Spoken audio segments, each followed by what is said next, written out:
Hello, hello, hello, everybody. It's your girl Ashley, the amateur expert, and I am coming to you live today for this Talk Tuesday episode of the Amateur Expert Live. I am interviewing the social broker, Calcie Cooper, and I am excited for you guys to hear his story. If you don't know the concept of the show, I go live every week and I interview people about their career path, their idea of success along their journey, as well as the tips and motivators that they use along the way. This is our 35th episode, so that's exciting. And we are looking for people for 2020. So if you are interested in being a guest on the show, please send me a DM or you can email me at ashley@theamateurexpert.com. We're just looking to share more stories and inspire more people. So just waiting for Calcie to get in the room and we will get started.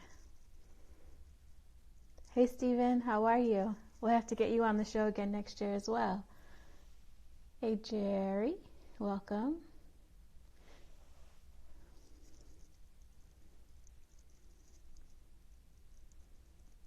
Calcie's in the room, so we'll get him added in.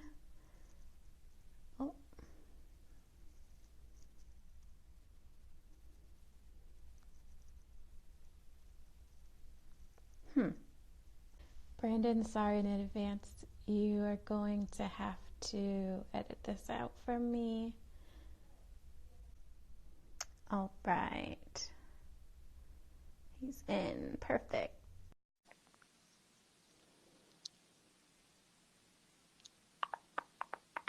I think. All right. How you doing? What's up, girl? How are you? Chilling. How are you? I'm good, thank you. Welcome to the show. Thank you for inviting me. I'm excited Absolutely. to chop it up with you. So, if you could please introduce yourself and tell the audience who you are. You know T.I. T.I. is on here?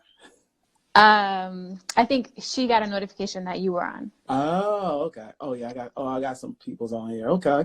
That's it. Coming to support you. So if you got could some love up in here. please introduce yourself and let us know what you do for work currently. All right. Calcie Cooper, the social broker. I'm a producer, event producer, a marketing consultant. That's what I do right now. I've been doing it for a while. Been doing it full time since 2015. Okay. But I've actually been producing events since 2003. So I've been on this grind for a while. I love it. And what did you want to be when you were growing up? Anything other than an athlete. Okay. Why not an athlete? Well, I grew up in like a blue collar environment in Flatbush, Brooklyn. Okay. I'm Jamaican.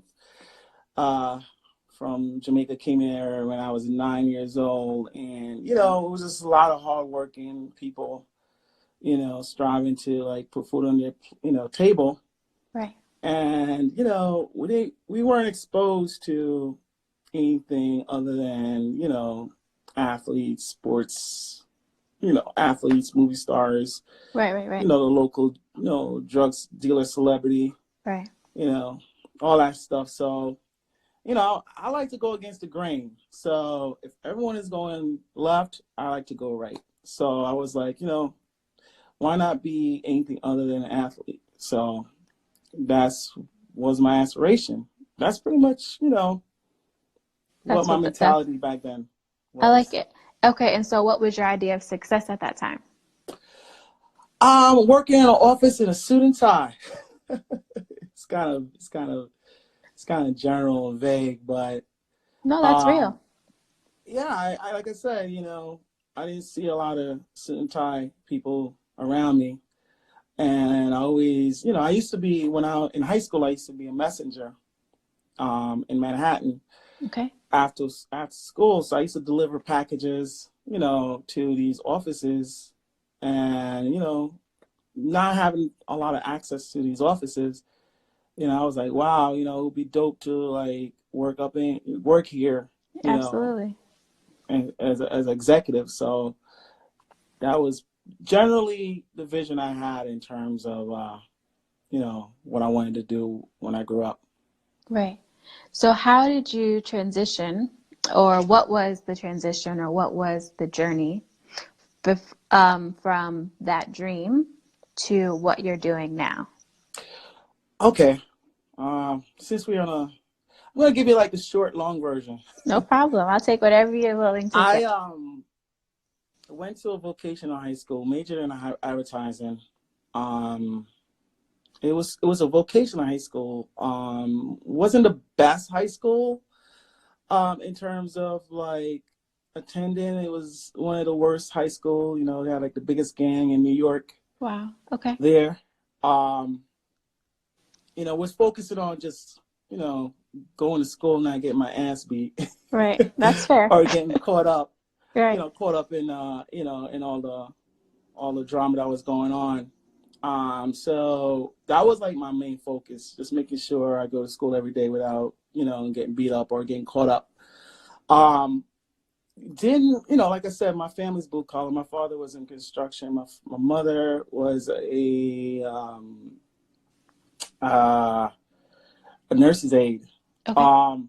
So, they were just hardworking people, and we had money, but we didn't have money like that. Right. We had money to pay bills, food and all that. But so when it was time to apply for college, I didn't really think about college, long term in terms of, okay, I'm gonna go to this school and that school. I applied to CUNY, which was a local, the local community college in New York City. Mm-hmm. And one application came to my house, and I applied for that. That was to Howard University. So I applied for that. Didn't get in right away. Okay. I had to go to community college for a year, and then I transferred to Howard the following year. But the thing about it is I had skipped a year in high school. Okay. So it was I just went to the 13th grade in community college and Right. Yeah. started out as a freshman Yeah. at Howard. So that was really a major pivot in my life, because going away to school kind of exposed me to different people, different, just different, a different environment, and stuff, like different possibilities. So, going to HBCU, going to Howard was like one of the best decisions I've made in my life, because it really, put me on a path to really, to where I'm doing now. I think my last three guests are Howard. Howard Bison, grad. man, we all drank that Kool-Aid. That's funny. Bison Kool-Aid is like the best Kool-Aid ever. You come out thinking you conquer the world, and we actually do. So it's not a bad, school to attend. Absolutely. So what did you major in? Oh, international business finance. I was good in math. Mm-hmm. I'm thinking, finance is something safe to do. I didn't really know anything about it. International business, because I figured I wanted to travel. So I kind of put one or two together, and chose that on a whim. Didn't really think hard. It just really was logical in terms of, my career choice. And then how did that transition to what you're doing now? Well, so I graduated college, and I worked for International Affairs Organization as an international accountant. Did that for 4 or 5 years, which was dope. I was working with people in the Middle East, Asia, parts of North Africa. So it had like that, gave me that international vibe. Mm-hmm. That's when I was living. I lived in DC after I graduated. Okay. So that's where that job was. And I transitioned back to New York, and I got a job as an accountant for a big nonprofit firm. I got promoted to director of finance there, and I was there forever. And, I was really good at it, but it was not something I was passionate about. During that time, when I transitioned to New York, I started, hosting events on the side. just because I was just looking for a caliber of people that I was used to being around, in DC and in Right. Howard. So I just started just doing events just to meet my tribe. And it just became bigger and bigger, became more involved. Started off from my Howard community, then it became the HBCU community. Then it became everyone who's Black and educated comes to my events. And it just became like a somewhat a movement. And I acquired this listserv that was crazy, about like 30,000, people on my network. And I just continued, I built that into a business per se. So I was doing them simultaneously while I was doing accounting and director of finance, my day job. And the CEO kind of cornered me, was like, yo, everyone knows you. You're good at what you do. How come you're not taking initiative to, to get promoted or whatever? Oh, okay. So was it a person of color? Nah, he was a white dude. Okay. I just wasn't Actually, sure. what we were doing, we was at the bar, some happy hour, Okay. and I didn't know, I was trying to be under the radar. I didn't really know he knew who I was. Yeah. But we were drinking, and next thing you know, he cornered me. He was like, "You Calcie, right?" I said, "Yeah, I see you around. Everyone keep talking about you, but I don't see you taking initiative to, to take it to the next level. Take it to the next level." So he was like, "I would like to see you do more because I think you have the ability to go further." So that was when I kind of had to decide, right? Do I follow this guaranteed path to a position where I'll be, financially stable, secure, or do I just, do what I love? And in 2015, I decided to do what I love and better myself. And I've been an entrepreneur, doing events, producing, marketing ever since. It was liberating. I felt like I'd escaped the plantation. For sure. And I was like, it was just, I felt like I was, it was not only following my passion, it was like my purpose. It was my calling, because me doing something that make me happy, make other people happy. Right. Yeah. And just really being able to see the people, the caliber of people that I was able to gather, at one of my functions, whether it be a fundraiser, whether it be a happy hour. I was like, there's something here, and I believe in us, and I believe in me. So I know what our possibilities are, and I was like, yo, I need to turn this into something. So that's what I've been doing ever since. I love it. And so now, what is your idea of success? My idea of success is really, so I remember we were talking earlier, and you come up with so many different ideas, inspired by people, places, and whatnot.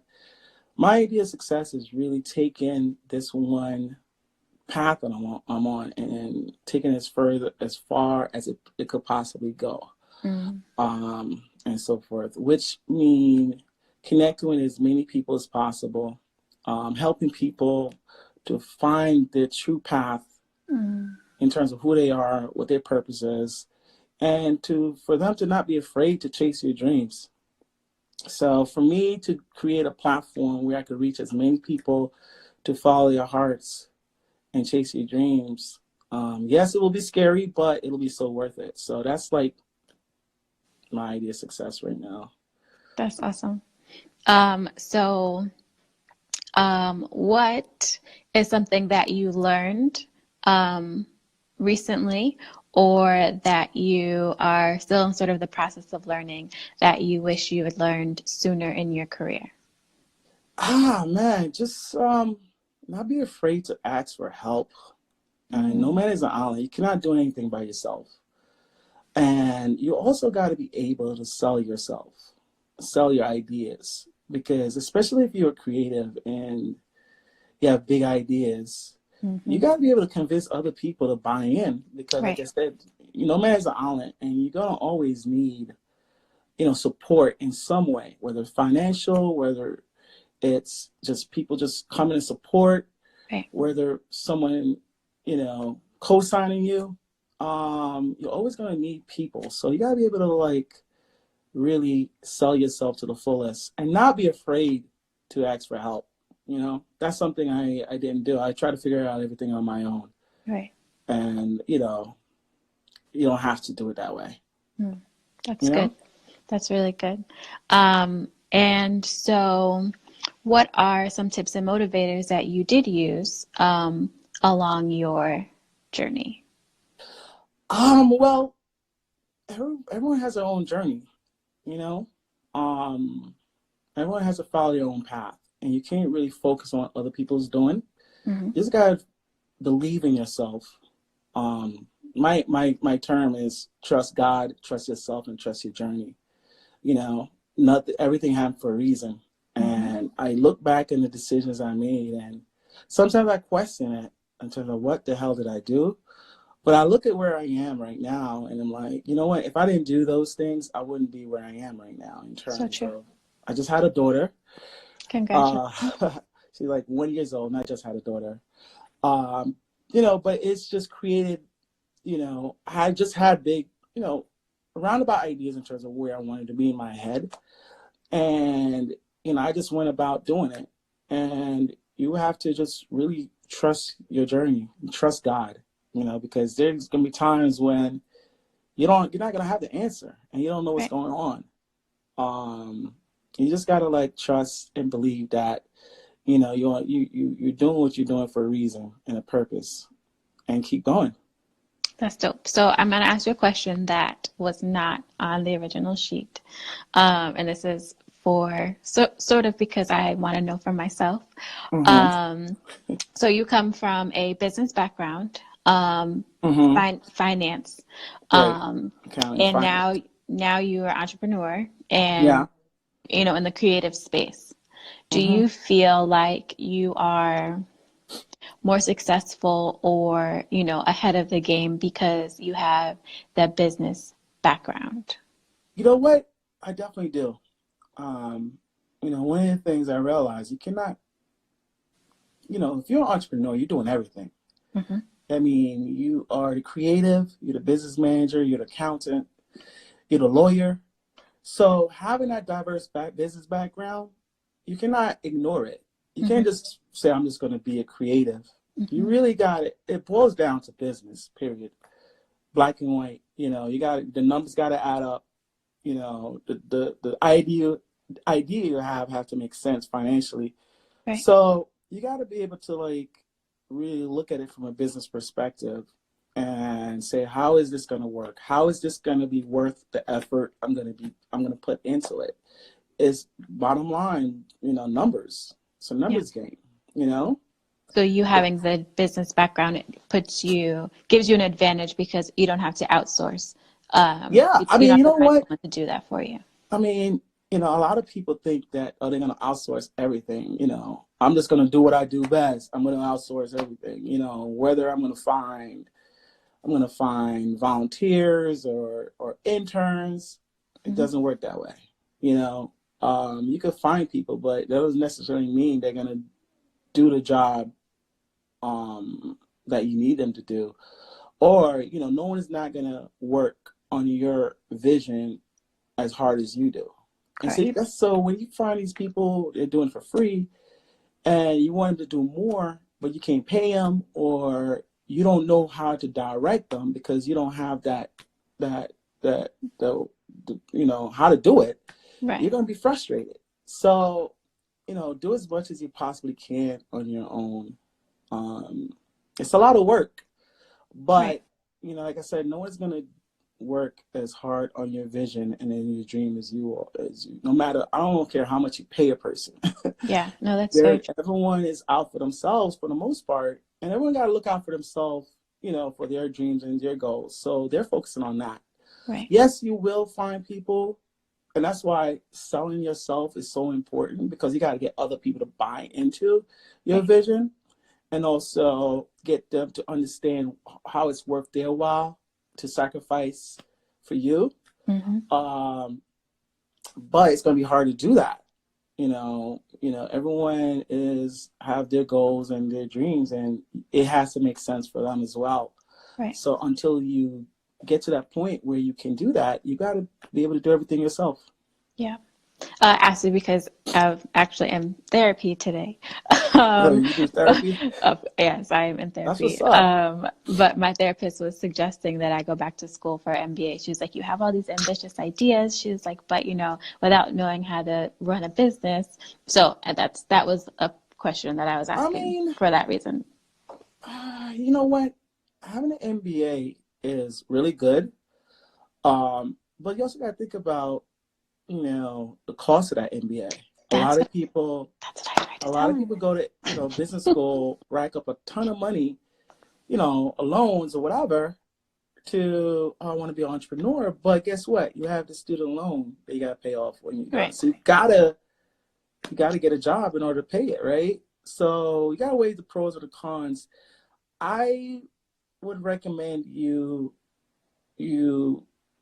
I don't necessarily recommend business school. I recommend you doing things and just doing the work. And, don't be afraid to do something that, that you're not good at. Because if you attempt to do it and you do it, you'll figure it out, So business school is good. And, I always say I go to business school because of the networking right. opportunities. And that's not necessarily because of what I know, but it's because of the networking opportunities. So that will give you a leg up, especially if you want to pitch a venture capitalist or something. I went to Harvard, I went to Kellogg, or Columbia. It's good because it gets you in the room, but think about the cost of that as well. Right. So yep. Yeah. So I told her, I was like, I need to do a cost benefit analysis before I can just jump back into school, because the money that I invest, if I were to invest to pay for it, right, that's money that I can put into my business.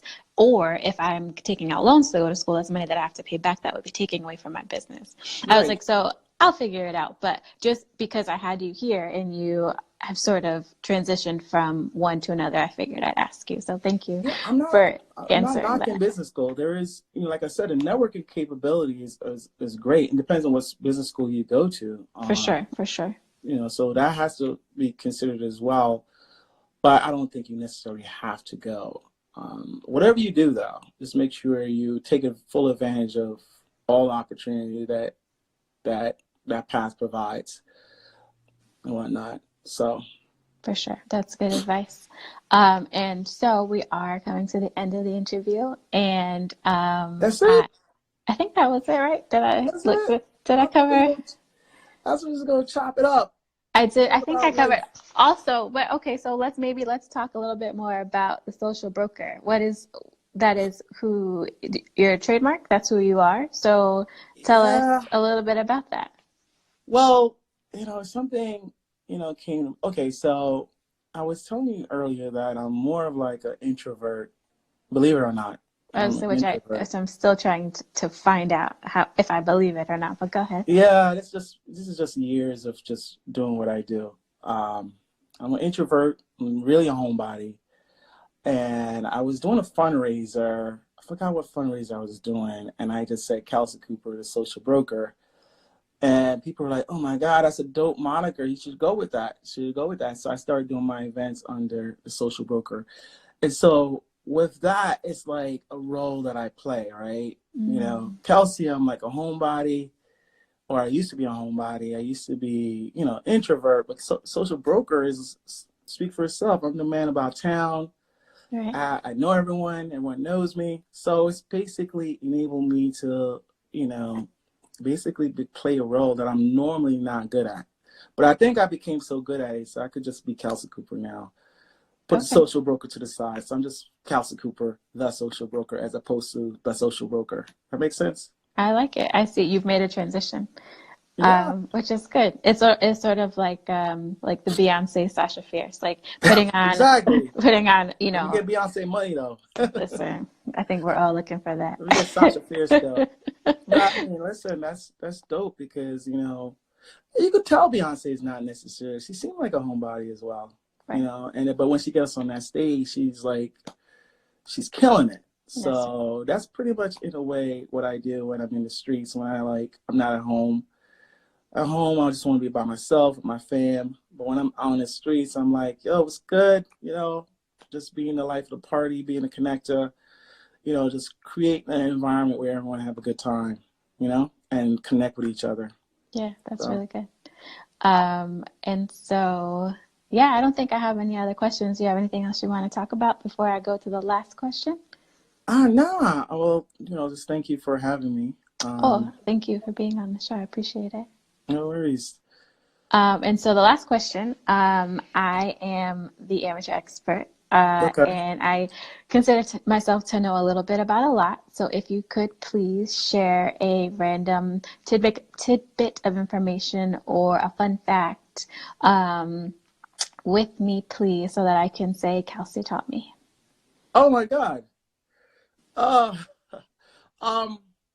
Just really, believe in yourself, believe in your ideas, no matter how big they are. I always say, these ideas you have, these are God's gift, and they're given to you for a purpose. They're given to you because God see that you're fit to execute them.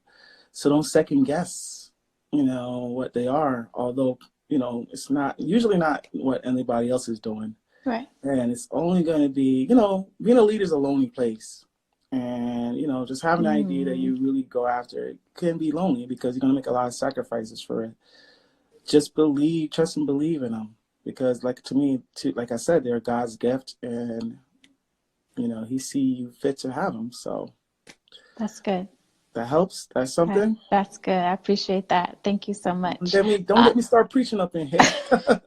No, as long as you don't pass the offering plate, we're good. Damn. I was about to do that. I'm about to say you the Cash App. Oh, no. I'm just kidding. So if you could please tell people where they can find you on Instagram, on LinkedIn, or how they can connect with you if they have further questions or if they want to attend one of your events. Yeah, just hit me up at Calcie Cooper, my full name, CalCooper. CalcieCooper. That's my website is calciecooper.com. My Instagram is calciecooper.com. My Twitter is Calcie. And on LinkedIn, of course, Calcie Cooper. Okay, very good. Facebook, I'm Calcie. So, yeah.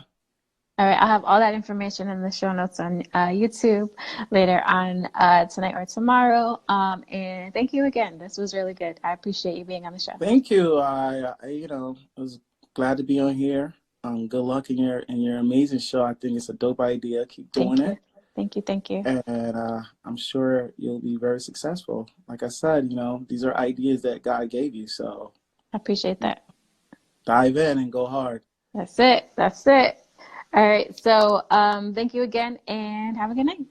You too. Have a good night. Thank you. Bye.